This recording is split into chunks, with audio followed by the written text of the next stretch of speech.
नमस्कार, news and competition cracker channel में आपका स्वागत है। देखते हैं उत्तराखंड के 13 जिलों के महत्वपूर्ण खबरें। बिहार में मतदाता सूची पर छिड़ा सियासी रंग। उत्तराखंड में भूताबी बिजली बनाने की राह खुली।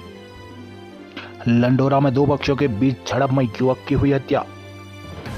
देहरादून वरिष्ठ नागरिकों की समस्याओं का समाधान करें डीएम धामी।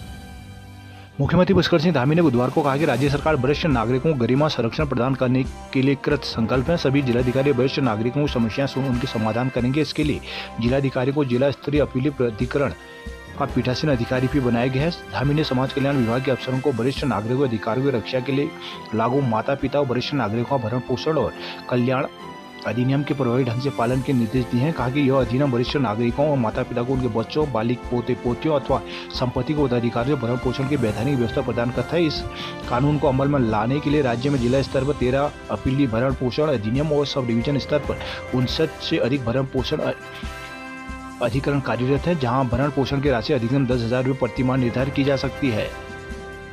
देहरादून सहकारिता सुधार को करेंगे बदलाव, रावत।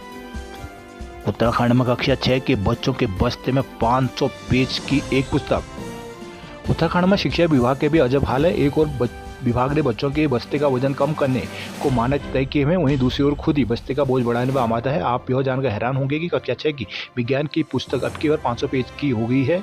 इस एक अकेली किताब का वजन 1 किलो 250 ग्राम है। यह हिंदी स्कूलों में हिंदी और अंग्रेजी द्विभाषी किताब लागू करने के कारण हुआ है। इस कारण कई किताबों के पेज दुगने हो गए। हवाला इतना ही नहीं, स्थिति यह है कि स्कूल में बच्चे के बस्ते के मानक जो विभाग ने तय किया है उससे कहीं अधिक खुद सरकारी स्कूलों में बच्चों के बस्ते का वजन हो गया है। कई छोटे बच्चों को स्कूल जाते और लौटते वक्त भारी बस्तों के साथ चलते देखा जा सकता है। यह हालत तब है जब सरकारी स्कूल में निःशुल्क पुस्तकों के साथ निःशुल्क कापियां अब तक मिली नहीं। बच्चे 1 या 2 कापियों से काम चला रहे हैं।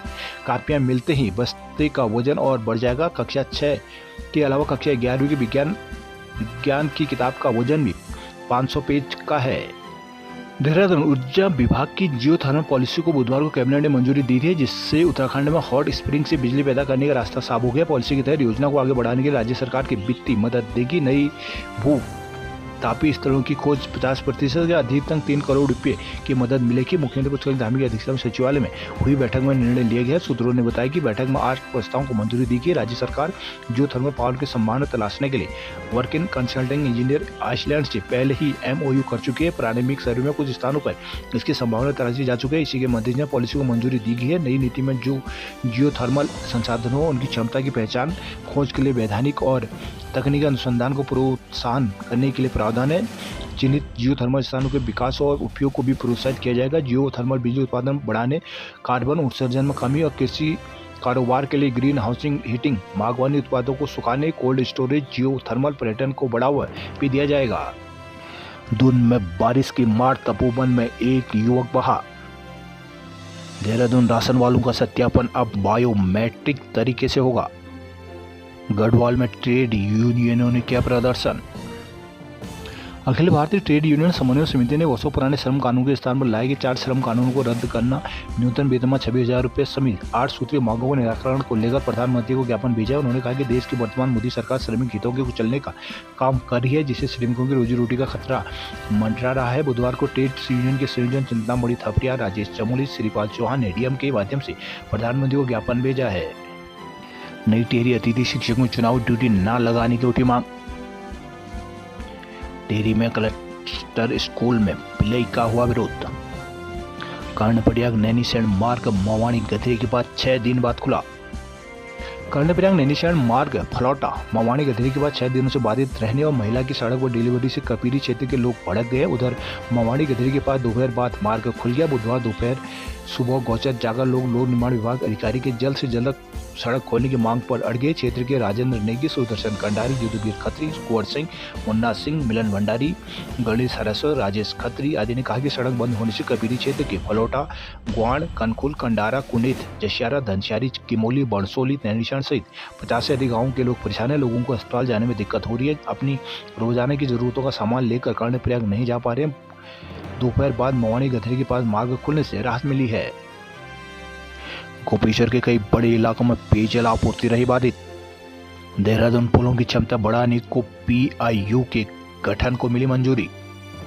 कैबिनेट ने राज्य में पुलों की स्थिति में सुधार के लिए जरूरी परामर्श और क्रियान्वयन के लिए प्रोजेक्ट इम्प्लीमेंट यूनियन गठित करने को मंजूरी दे दी है। यह यूनिट पुलों की डीपीआर से लेकर निर्माण का जिम्मा संभालेगी। बुधवार को सचिवालय में आयोजित हुई कैबिनेट की बैठक में इस प्रस्ताव को मंजूरी दी है। दरअसल राज्य में 300 से अधिक पुलों को बी श्रेणी से ई श्रेणी में बदला जाना है। इसके लिए एशियन डेवलपमेंट बैंक की ओर से 1600 करोड़ के प्रोजेक्ट पर सैद्धांतिक स्वीकृति दी जा चुकी है। अब यह यूनिट इन पुलों की डीपीआर से लेकर निर्माण संबंधी कार्य देखेगी। विदित है कि राज्य सरकार ने प्रदेश में लोक निर्माण विभाग के पुलों का सर्वे कराया था, जिससे वाहनों की क्षमता बढ़ते ट्रैफिक को देखते हुए 300 से अधिक पुलों की भार क्षमता बढ़ाने का निर्णय लिया गया था। सरकार ने इसके लिए एशियन डेवलपमेंट बैंक से 1600 करोड़ रुपए का लोन लेने की योजना बनाई, जिससे सैद्धांतिक सहमति भी मिल चुकी है। सचिव लोक निर्माण विभाग पंकज पांडे ने बताया कि एडीबी की ओर से मंजूर परियोजना के निर्माण आदि का काम नहीं पीआईयू की ओर से होगा।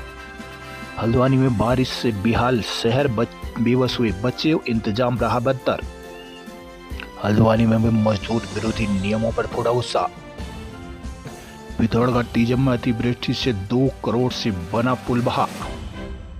धारचूला के तीजम में बारिश ने तबाही मचाई। मंगलवार रात यहां हुई अतिवृष्टि के बाद एकाएक नेगल गाड़ का जल स्तर बढ़ गया। नेगल गाड़ के तेज बहाव में 2 करोड़ से अधिक लागत में एक मोटर पुल सहित पैदल पुल भी बह गया, जिसके बाद करीब 3 से अधिक गांवों का संपर्क धारचूला से कट गया।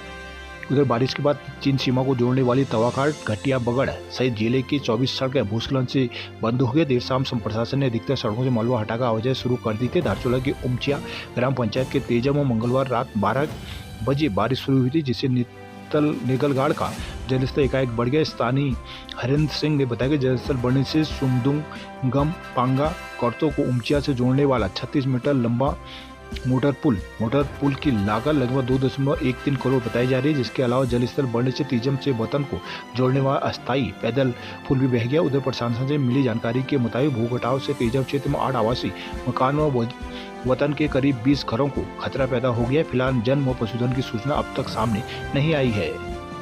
टनकपुर मुसलधार बारिश से पूर्णागिरि सड़क हुआ बंद। चंपावत में जिला पंचायत सदस्यों के सभी उम्मीदवारों के पर्चे सही। पिथौरागढ़ में 4 श्रम कानूनों के खिलाफ उतरे मजदूर संगठन। रानीखेत में नालों का मलबा दुकानों में घुसा।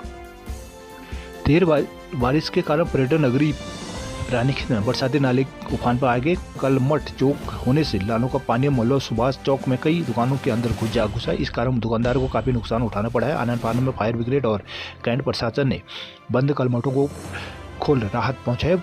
बुधवार को दोपहर बाद अचानक तेज बारिश शुरू हो गई थी। नालियां बरसाती नाले उफान पर आ गए। बेसनाल टावर और केमू स्टेशन के पास से नाले चौक होने के कारण सारा पानी बाजार की सड़क में बहने लगा। कुछ ही देर में सड़क ने नदी का रूप ले लिया। मलबा दुकानों के अंदर जा घुसा। इससे सुभाष चौक में व्यापारियों में हड़कंप मच गया। लोग दुकानों का सामान बचाने की जुगत में लग गए।